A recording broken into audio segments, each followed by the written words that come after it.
kecil, peternak juga masih sedikit, jadi tidak terlalu terpengaruh. Paling berpengaruhnya ketika telur dari luar daerah itu masuk cukup banyak dengan harga murah. Nah, itu sedikit berpengaruh. Tetapi halo sobat peternak puyuh Jambi, kembali lagi bersama saya Fauzan dari Rumah Puyuh Berkah. Baik kawan-kawan, salam sehat, salam sukses selalu dari Provinsi Jambi untuk kawan-kawanku sekalian dimanapun berada, khususnya semua pengikut setia daripada Rumah Puyuh Berkah. Nah, gitu dulu kawan-kawan. Jadi saya sekarang berada di kandang baru saya kawan-kawan, rumahan puyuh baru yang sudah siap tanggal 12 April yang lalu. Kemudian sudah guyur-guyur pindah nih. Jadi ini sudah full, galvanis di sini ada 40 set kawan-kawan. Dan di belakang saya bisa dilihat itu sudah mulai kosong. Jadi puyuh di sana mulai saya turunkan. Karena di sana nanti ya insya Allah akan dibangun rumah puyuh lanjutan. Tahap 2-nya kawan-kawan, ini tahap 1, tahap 2-nya di sana. Tetapi ya belum dalam waktu dekat. Mudah-mudahan di akhir tahun nanti sudah bisa terrealisasi. Baik kawan-kawan, di video kali ini saya akan mengangkat tema tentang masalah-masalah yang akan dihadapi oleh peternak puyuh petelur. Nah, itu dulu. Jadi kawan-kawan, khususnya yang baru tahu tentang beternak burung puyuh dan tertarik, atau yang sudah beternak burung puyuh tetapi masih dalam tahap belajar atau populasinya masih kecil, harus tahu dulu.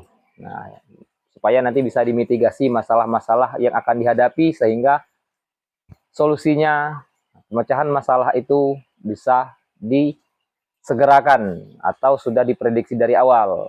Nah, itu kawan-kawan. Jadi, sebagai peternak puyuh petelur yang menjalani ini memang dari nol kawan-kawan. Memang dari tidak tahu apa-apa tentang beternak, khususnya puyuh petelur, dan akhirnya tahu sampailah sekarang memasuki tahun ke-6. Mulai dengan 50 ekor sampailah dengan sekarang populasi di 3.000 ekor. Tentunya banyak masalah yang sudah saya hadapi. Di sini saya sharing pengalaman saja kawan-kawan. Apabila masalah kawan-kawan tidak saya sebutkan atau tidak tersebut dalam video ini, ya silahkan ketik di kolom komentar nih, tambahkan masalah apa saja biar nanti kita bahas. Oke, kita mulai masalah yang pertama yang saya rasakan. Pertama kali itu kesulitan mencari bibit.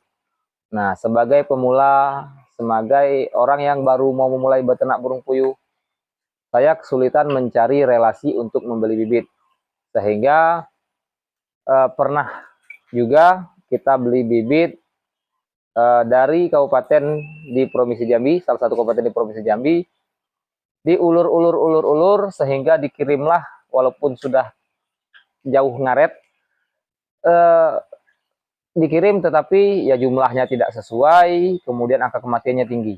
Dan saya curiga ini dari luar Provinsi Jambi. Dia hanya meneruskan. Nah, itu kawan-kawan. Jadi kesulitan mencari bibit wajar untuk pemula karena mencari jaringan, mencari relasi itu di awal-awal agak sulit. Jadi harap bersabar untuk peternak puyuh. Dan itu juga tujuan kami, saya Rumah Puyuh Berkah dan Bang Edi Puyuh Jambi aktif di YouTube. Ya supaya itu tadi, membantu mengedukasi kawan-kawan supaya tidak tidak menjadi korban penipuan, khususnya dalam jual beli bibit. Karena sangat sering terjadi penipuan. Nah, banyak kawan-kawan kita yang menjadi korban penipuan dari pengadaan bibit ini. Nah, itu dulu. Poin yang pertama yaitu kesulitan mencari bibit. Setelah bibit itu dapat, masalah yang akan dihadapi tentunya perawatan. Nah, karena kita belum tahu apa-apa tentang pakan yang baik untuk puyuh itu apa, bagaimana situasi kandang yang baik, model kandang yang baik itu kita tidak tahu. Banyak kesalahan saya dalam pembuatan kandang di tahap-tahap awal, sehingga puyuhnya sering lepas, ataupun lantainya sering jebol, telurnya sering jatuh ke bawah. Nah, jadi di pembuatan kandang ini sendiri, saya harapkan kawan-kawan sekalian selaku pemula, lebih aktif menyaksikan tutorial-tutorial, ataupun ya video-video tentang peternak puyuh, dimanapun, silahkan di channel manapun. Karena model kandang ini bisa berbeda, karena memanfaatkan apa yang ada di sekitar kita saja dulu. Karena kita masih pemula, mungkin modal kita masih pas-pasan, manfaatkan saja apa yang ada di sekitar kita. Itu. Kemudian ada saran untuk kandang ini kawan-kawan.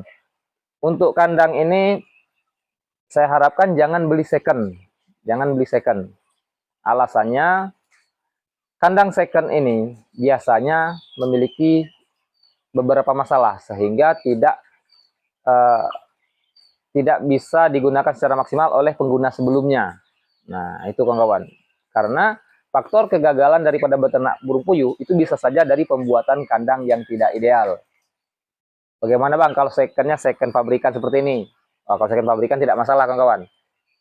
Karena setelan pabrikan ini sudah uh, cukup akurat, cukup detail. Sehingga uh, pemakaiannya sangat efektif untuk beternak burung puyuh petelur.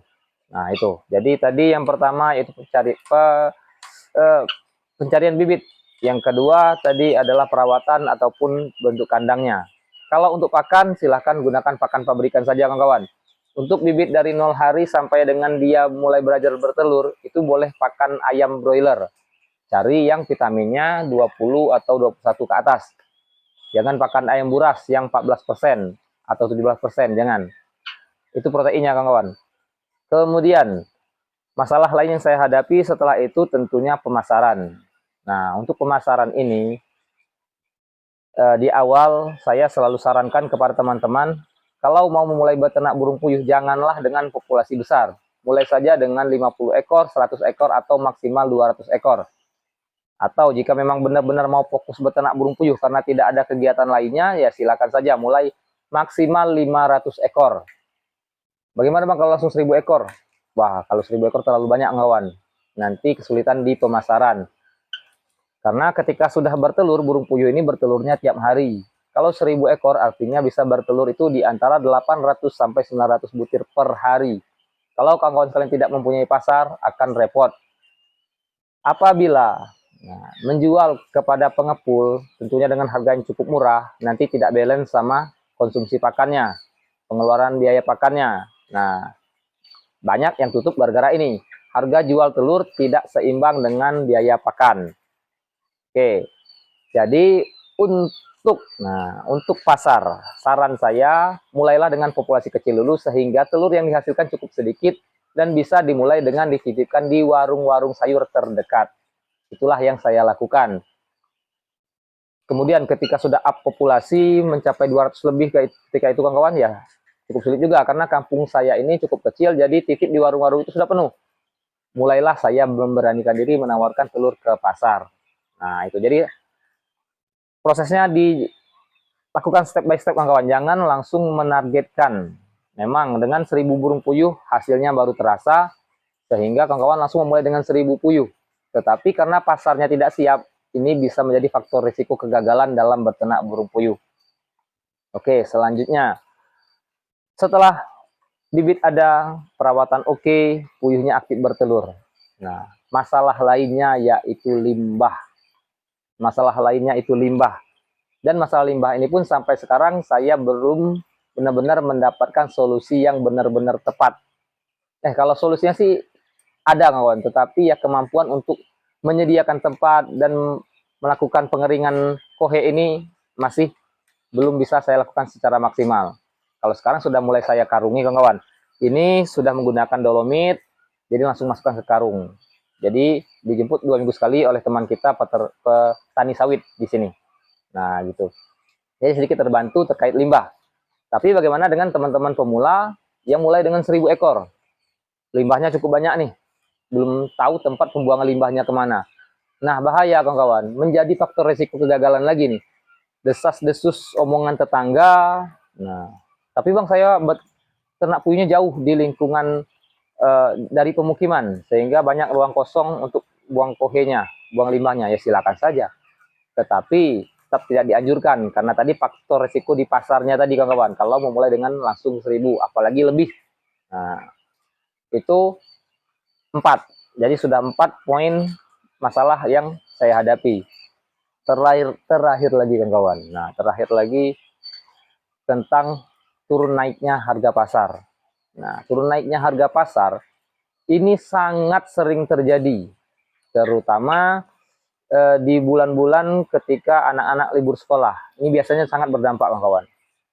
Kalau di Jambi karena provinsinya cukup kecil, peternak juga masih sedikit, jadi tidak terlalu terpengaruh. Paling berpengaruhnya ketika telur dari luar daerah itu masuk cukup banyak dengan harga murah. Nah, itu sedikit berpengaruh. Tetapi apabila pedagang di pasar sudah tahu, ada sudah sering dengan beli telur lokal Jambi, mereka akan memilih telur lokal Jambi walaupun ada selisih harga yang harus dibayar, kawan-kawan. Karena kualitas dan kesegarannya terjamin. Nah, itu kawan-kawan. Jadi terkait anjloknya harga pasar ini, nah kalau mulai dengan populasi besar, wah pasti bingung kawan-kawan. Nggak nutup nih biaya pakannya dengan harga jual telur. Tetapi kalau kita mulainya perlahan dengan populasi kecil, step by step, sudah sering nih 1 tahun, 2 tahun, kemudian ketemu harga turun naik, oh ternyata tidak lama. Paling lama itu sekitar 2 minggu sampai 1 bulan atau maksimal 2 bulan. Kemudian sudah normal lagi harganya. Nah ini sudah bisa menjadi bahan pertimbangan, sudah menjadi hal-hal yang biasa ditemukan sehingga kawan-kawan sudah menemui solusi dari masalah-masalah yang akan dihadapi. Kalau terkait apkir, nah penjualan daging apkir, ya itu tadi kawan-kawan, kalau mulai dengan populasi kecil, apkirnya tentu juga sedikit dan akan mudah nantinya prosesnya sambil kita mencari jaringan ataupun kita jual sendiri. Kalau mulai dengan populasi besar, nah sangat berisiko lagi di penjualan apkirnya lagi nanti. Itu dulu kawan-kawan untuk beberapa masalah yang pernah saya hadapi dan juga mungkin dialami oleh teman-teman peternak puyuh lainnya.